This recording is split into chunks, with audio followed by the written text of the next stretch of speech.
नमस्कार. Belgian chocolate फ्लेवरचा cake आहे. त्याच्यासाठीचं ganache आत्ता तयार करते आहे. सुरुवातीला ना चॉकलेट ट्रफल करताना मी खूप घाबरायचे. सवय नाही, एक तर नवीन फ्लेवर थोडा.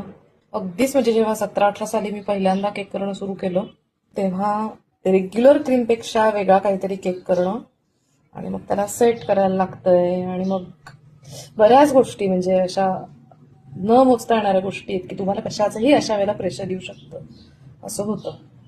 मग केक बिघडतोच आणि नो डाऊट घाबरलेलं असताना काहीतरी काम आपलं धडाचं होत नाही. त्याच्यात काहीतरी छोटीशी चूक होते आणि तो एक फियास्को होतोच त्या सगळ्याचा. सो तसं काहीतरी व्हायचं. पण आताच्याला नाही तशी भीती वाटत. म्हणजे एक दडपण असतं, अगदी छोटासा केक जरी आला ना तरी अजून एक छोटं प्रेशर असतं. पण ते कामाचं प्रेशर वेगळं आणि हे असं भीती वेगळी की हे केक करू का नको असं जे मला वाटायचं तसं नाही होतं सध्याच्या लावून फारसं. आणि तुम्ही बघाल तर इतकं छान टेक्स्चर आलं होतं त्याला. फार क्रम्स पण नाही राहिलेत. म्हणजे मी अगदी चाळून मला स्पॅटेलाने काहीच करायला लागलं नाहीये. इतकं इझिली ते क्लिअर झालंय.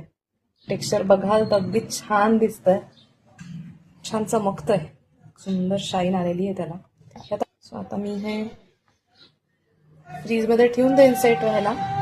2 तास तरी कमीत कमी जरा ते चांगलं सेट झालं की मग केक छान होतो. आता सेट होणं अपेक्षित आहे. सो आता मी हे क्लीन रॅप केलंय आणि नॉर्मल फ्रीजमध्ये जरी सेट केलं तरी पण इट विल वर्क. लवकरच एखादा video Belgian chocolate, chocolate truffle आणि चॉकलेट फज यातला फरक सांगणारा करावा का असं डोक्यात आहे. तर ते या व्हिडिओच्या कमेंटमध्ये येस लिहून मला नक्की सांगा.